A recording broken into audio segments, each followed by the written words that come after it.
নমস্কার বন্ধুরা, সবিতাস cooking and blog চ্যানেলে তোমাদের সকলকে স্বাগত জানাই। আরেকটি রেসিপি নিয়ে তোমাদের কাছে চলে এসেছি। আজকে তোমাদেরকে পুঁটি মাছের টক করে দেখাবো।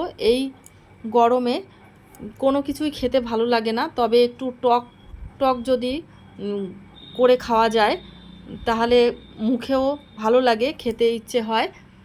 আর তাই আমি তোমাদের কাছে নিয়ে এসেছি পুঁটি মাছের ঝাল টক। তাহলে চলো দেখা যাক কি করে আমি তৈরি করি। প্রথমে পুঁটি মাছটাকে কেটে ধুয়ে পরিষ্কার করে লবণ হলুদ একটু সর্ষের তেল মাখিয়ে রেখেছি। আর এদিকে আমি শুকনো খোলায় দিয়ে দিয়েছি জিরে, একটু মৌরি, শুকনো লঙ্কা, তেজপাতা। একটু নাড়িয়ে নেব। এই দেখো, এটা রেডি হয়ে গেছে মশলাটা। এবার সর্ষের তেল দিয়ে দিলাম। সর্ষের তেল গরম হয়ে গেলে যে পুঁটি মাছগুলো আমি লবণ হলুদ মাখিয়ে রেখেছি সেই পুঁটি মাছগুলোকে আমি ভালো করে ভেজে নেব। দেখো, মাছগুলো প্রায় ভাজা হয়ে গেছে। দেখো, লাল লাল করে আমি ভেজে নিয়েছি, মাছগুলো তুলে নিয়েছি। আমি এইভাবেই সমস্ত মাছগুলো ভেজে নিয়েছি। এই দেখো, এবার আমি ওই তেলের মধ্যেই দিয়ে দেব তেজপাতা আর একটা শুকনো লঙ্কাকে ছোট করে কেটে ওই তেলের মধ্যে দিয়ে দিলাম। এবার দিয়ে দেব জিরে আর একটু কালো জিরে।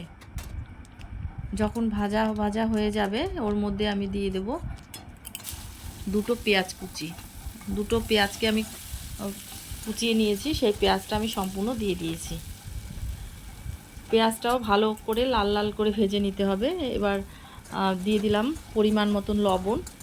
লবণ দেওয়ার পরে পেঁয়াজগুলো নরম হয়ে যাবে আর তাড়াতাড়ি ভাজা হয়ে যাবে। আর বন্ধুরা, তোমরা এইভাবে করে খেও, খুব টেস্টফুল হয় খেতে। আর দেখো, আমি এর মধ্যে দুটো লঙ্কা দিয়ে দিয়েছি। যে যেরকম ঝাল খাবে সে সেরকম অনুযায়ী লঙ্কা দেবে। এবার আমি তিনটে টমেটোকে আমি কেটে নিয়েছি, সেই তিনটে টমেটো আমি এর মধ্যে দিয়ে দিয়েছি। যেহেতু একটু টক টক করব সেই কারণে টমেটোর পরিমাণটা একটু বেশি দিয়েছি। বেশ কিছুক্ষণ একটু কষিয়ে নেওয়ার পরে যখন টমেটোগুলো নরম হয়ে যাবে, পুরো মাখো মাখো হয়ে যাবে, ঠিক সেই সময় আমি পরিমাণ অনুযায়ী চিনি দিয়ে দিয়েছি। যে যেরকম মিষ্টি খাও সেই অনুযায়ী একটু মিষ্টি দিও। চিনিটা দেওয়ার কারণে টক ঝাল মিষ্টি সব কিছু ব্যালেন্স হয়ে যাবে। এবার আমি ওই পুঁটি মাছগুলো এর মধ্যে ঢেলে দিলাম। ঢেলে দেওয়ার পরে কিছুক্ষণ আমি কষিয়ে নেব। ভালো করে কষিয়ে নেওয়ার পরে আমি এর মধ্যে পরিমাণ অনুযায়ী জল দিয়ে দেব। আমি বেশি ঝোল ঝোল করব না, একটু মাখো মাখো হবে, সেই অনুযায়ী আমি জলটা দিয়েছি।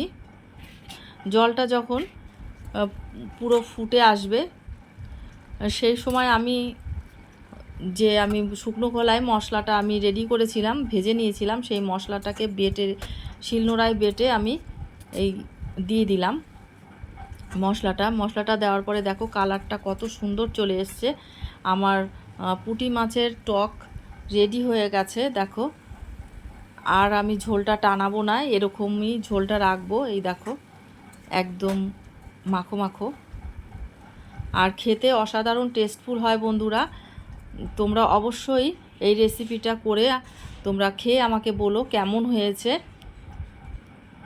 কমেন্ট করতে জানাতে তোমরা একদম ভুল করো না। আর আমার এই ভিডিওটি যদি তোমাদের ভালো লেগে থাকে অবশ্যই লাইক, কমেন্ট এবং শেয়ার করো। আর আমার চ্যানেলটিকে সাবস্ক্রাইব করার জন্য আমার অনুরোধ রইল।